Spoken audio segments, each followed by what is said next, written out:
When I was young, I used to watch my older sister play Super Nintendo all the time. She had all the coolest games: Donkey Kong Country, Super Mario World, Mega Man X. It was more entertaining for me to watch her beat Mega Man for the 20th time than anything I had in my toy box as a kid. And every now and then, she'd even boot up a game and let me try out the first stage. I was nowhere near her level though. After all, I was only 4 years old. I couldn't even tie my own shoes. But eventually, I got so good, I was able to make it to the first castle in Super Mario World. It felt like I was finally old enough to play games on my own, because in December of that following year, I got my own Super Nintendo game, and my prepubescent screams of excitement could be heard all throughout the house. It's a game that's very near and dear to me, and also happens to be the first game I ever played all the way through to the end. That game was Yoshi's Island, and it kinda kick-started this hobby of mine that's been going on for nearly 30 years now.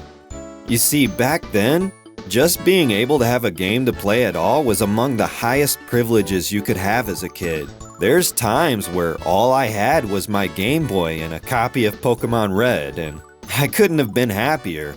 Life was just simple back then.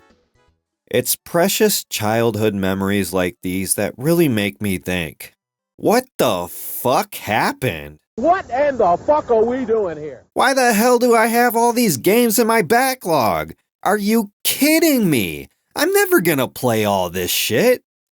I really don't know how I got here. Obviously, these games didn't just magically appear in my library. I clearly have a problem that I never had before.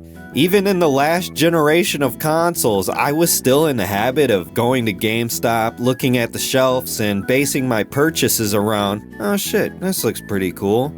Now I'm over here with so many games that even 12-year-old me with no responsibilities would have been thinking the same thing. I don't have time for this. Huh, that's weird. You know, my digital well-being app has to be broken.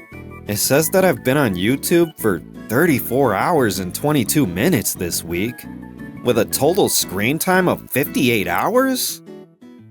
You know what, maybe there's a teeny tiny sliver of a chance that time might not be the reason I haven't finished the games in my backlog. I mean, there was that time during the lockdowns that I spent so much time playing Final Fantasy XIV that I'm surprised I didn't grow cat ears. And I kinda accidentally bought another retro handheld. Well, I might as well play through Metroid Zero Mission again, just one more time before I start Elden Ring. Wait, Dragon Ball Z Sparking Zero's already out? Hold on, I'll be right back.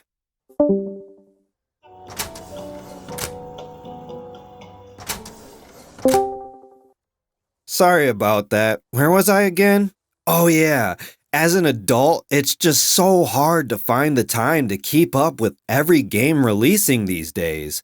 It's to the point where when I find out a game that I'm excited for gets delayed, I actually breathe a sigh of relief because it gives me a chance to start chipping away at all these games I promised myself I'd get to. Which, if I haven't made myself clear by now, is absolute bullshit. Because for a while now, I've been using the not enough time as an excuse to ignore the real problem. That I walk around viewing video games through nostalgia goggles. I get hyped for all these new releases because I'm trying to convince myself that maybe this'll be the one that recaptures the feeling I had playing video games as a kid. In reality, games just aren't novel to me anymore. I've played so many of them that it's hard to surprise me. I know how game design works now, and I know what to expect when I play a first-person shooter, online multiplayer game, or open-world RPG. That's why the games I seem to really get into are usually indie games because they feel like back in the day when everything was weird and experimental. It's why I play so many retro games, because they don't feel like they were designed to hack my brain with some psychological player retention trickery. Does anybody remember that comment that got left on one of Asmongold's videos?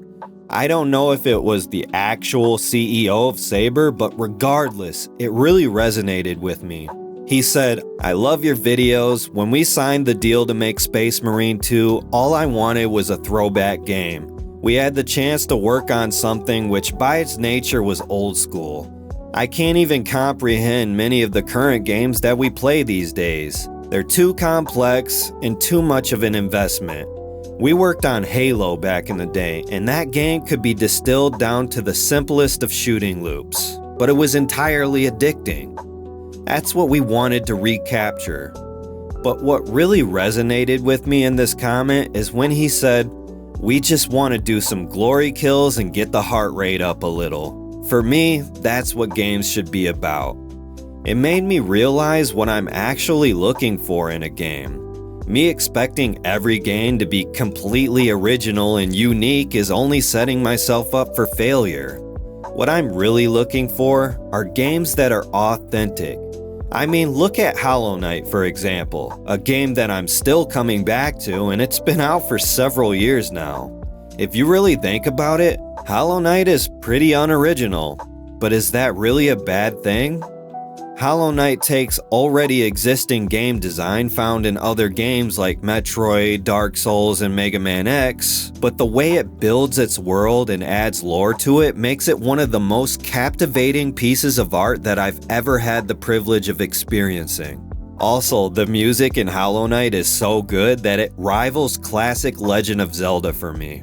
Which, if you've watched my channel, you know I don't take that lightly. The Legend of Zelda is the gold standard by which I judge all other games. To avoid going on a tangent of why I love Hollow Knight so much, I want to circle back to the main point of this video. That pile of shame that we call a video game backlog is pretty dumb when you really think about it. A backlog is just a bunch of unimportant tasks that we'll eventually get to, but not today. If that's your idea of entertainment, then have at it. But for me, I've shifted my mindset to games I haven't played yet as being opportunities to have fun instead. I'm not in a rush. I don't care if I even finish the games I play. Because when I did that, when I treated them like a box to check, they just became another 9-to-5 job, blurring together like a typical work week. And that's not a fun way to spend my free time. Trunks, I'm going to hug you for the first time ever. Oh, cool.